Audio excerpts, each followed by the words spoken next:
بعض خواتین ایسی ہوتی ہیں جو حاملہ ہوتی ہیں یا بچے کو دودھ پلا رہی ہوتی ہیں، تو ان کے متعلق کیا حکم ہے اسلام کا؟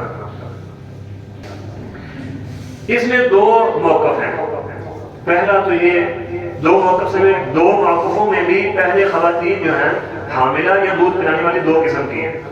ایک وہ جس کی اپنی طبیعت ٹھیک ہے، وہ روزہ رکھے تو اسے کسی قسم کی کوئی پریشانی نہیں اٹھانی پڑتی، تو ایسی خاتون کے متعلق حکم یہ ہے کہ وہ حاملہ ہے یا دودھ پلا رہی ہے وہ روزہ ہی رکھے گی۔ لیکن عموماً ہماری جو آج کل کی خواتین ہیں ان کی صحت اس طرح کی نہیں ہوتی۔ خیر ہو یا نہ ہو یہ ایک الگ بات ہے، یہ ہر خاتون اپنا مسئلہ خود جانتی ہے۔ دوسرا یہ ہے کہ وہ خاتون حاملہ ہے یا بچے کو دودھ پلا رہی ہے، وہ روزہ نہیں رکھ سکتی، اس کو خود کو تکلیف ہوتی ہے یا اس کے بچے کو تکلیف ہونے کا اندیشہ ہے، تو اس کے متعلق یہ حکم ہے کہ وہ روزہ چھوڑ دے۔ جس طرح مسافر میں چھوڑنا ہے اسی طرح یہ بھی چھوڑ دے۔ بعض علماء یہ کہتے ہیں کہ وہ روزہ چھوڑے گی نہیں، چھوڑ تو دے گی رمضان میں لیکن بعد میں رکھے گی، جب وہ دودھ پلا کے بچے کو فارغ ہو جائے یا بچہ پیدا ہو جائے تو بعد میں وہ روزے اپنے پورے کرے گی۔ ایک خاتون کے 1 سال کے روزے حمل کی وجہ سے رہ گئے، اگلے سال کے روزے بچے کو دودھ پلانے کی وجہ سے رہ گئے، تیسرا سال آنے سے پہلے وہ پھر حاملہ ہو گئی، 2 سال کے پھر رہ گئے، یعنی 4 مہینوں کے مسلسل روزے رہ گئے، تو وہ کیسے رکھے گا؟ یہ تو اس کو اب 4 سال گزر گئے، 5واں سال آنے سے پہلے وہ پھر حاملہ ہو جاتی ہے، 2 سال کے پھر ہو گئے اکٹھے، یہ 6 سال کے ہو گئے۔ بھئی یہ تو اس کو تنگ کرنے والی بات ہے، اس کے روزے اکٹھے ہوتے جائیں گے، وہ رکھ نہیں سکے گی۔ تو دوسرا موقف جو ہے وہ یہ ہے جو اس حدیث سے ثابت بھی ہے، سنن ترمذی کی حدیث ہے، اسی طرح یہ حدیث امام ابن خزیمہ نے بھی نقل کیا اور صحیح فرمایا اس حدیث کو۔ وہ حدیث یہ ہے، نبی صلی اللہ علیہ وسلم نے فرمایا کہ مسافر اس کو آدھی نماز اور روزے اللہ نے معاف کر دیے، مسافر کو آدھی نماز اور روزے اللہ تعالیٰ نے معاف کر دیے ہیں، لیکن ساتھ یہ بھی فرمایا روزے دار اپنا مسافر کو آدھی نماز اور روزے معاف کر دیے ہیں، اور حاملہ اور دودھ پلانے والی بھی اسی حکم میں ہے۔ یہ سنن ترمذی کی حدیث ہے، نبی صلی اللہ علیہ وسلم کی صحیح حدیث ہے۔ اب جو روزے دار مسافر ہے اس کے متعلق تو آ گیا قرآن مجید میں بھی، اور نبی صلی اللہ علیہ وسلم نے بھی وضاحت فرما دی کہ فعدۃ من ایام اخر،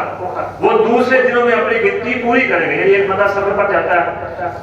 یا اسے سفر شروع کرنا ہے تو وہ روزہ چھوڑ دیتا ہے، اب جتنے روزے اس نے سفر کی وجہ سے چھوڑے ہیں وہ رمضان کے بعد ان کو پورا کرے گا۔ لیکن دودھ پلانے والی یا حاملہ کے متعلق اس سے آگے نبی صلی اللہ علیہ وسلم نے کچھ فرمایا نہیں۔ معلوم ہوا کہ حدیث کے مطابق بھی اس کو روزوں کی معافی ہے، وہ روزے نہ رکھے۔ سیدنا عبداللہ بن عمر رضی اللہ عنہ سے پوچھا گیا، سوال کیا گیا، سنن کبری البہقی اور سنن دارقطنی میں یہ حدیث موجود ہے، ان سے پوچھا گیا جی حاملہ اور دودھ پلانے والی عورت جو ہے، یہ بچے کو جو دودھ پلاتی ہے، اس کے متعلق آپ کیا حکم دیتے ہیں؟ فرمانے لگے وہ عورت روزہ چھوڑ دے اور ہر دن کے بدلے، یعنی جتنے روزے وہ چھوڑ رہی ہے اتنے دنوں کے بدلے 1 مد گندم کا کسی مسکین کو دے دے۔ پھر مجاہد تابعی رحمہ اللہ فرماتے ہیں کہ ان کی اپنی بیٹی، یعنی عبداللہ بن عمر رضی اللہ عنہ کی اپنی بیٹی، اس کی شادی کسی قریشی کے ساتھ ہوئی تھی، تو یہ حاملہ تھی، روزہ رکھا تو اس کو سخت پیاس محسوس ہوئی، تو عبداللہ بن عمر رضی اللہ عنہ نے حکم دیا کہ تم روزہ چھوڑ دو، روزہ افطار کر لو اور آئندہ تمہیں روزہ نہیں رکھنا، جتنے روزے چھوڑو گی ہر دن کے بدلے 1 مد گندم کسی جو ہے وہ مسکین کو دے دینا۔ یہ ان کا اپنا یعنی عمل بھی ہے، یہ نہیں کہ فتویٰ، یہ عمل بھی کر کے انہوں نے دکھایا۔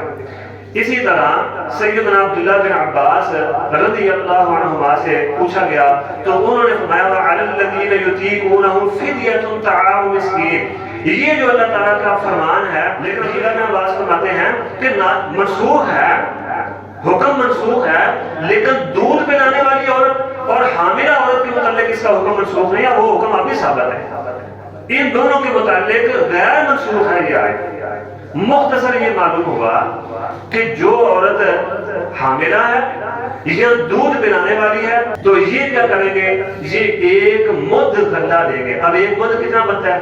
ایک مد بنتا ہے آدھا کلو اور اوپر 44 گرام، یعنی 544 گرام جو ہے وہ گندم ایک دن کے بدلے وہ گندم دے دے کسی کو، آٹا دے دے، یا نقد اتنے جتنے کا یہ ایک مد بنتا ہے اتنی جو ہے وہ قیمت کسی کو ادا کر دے ہر دن کے بدلے۔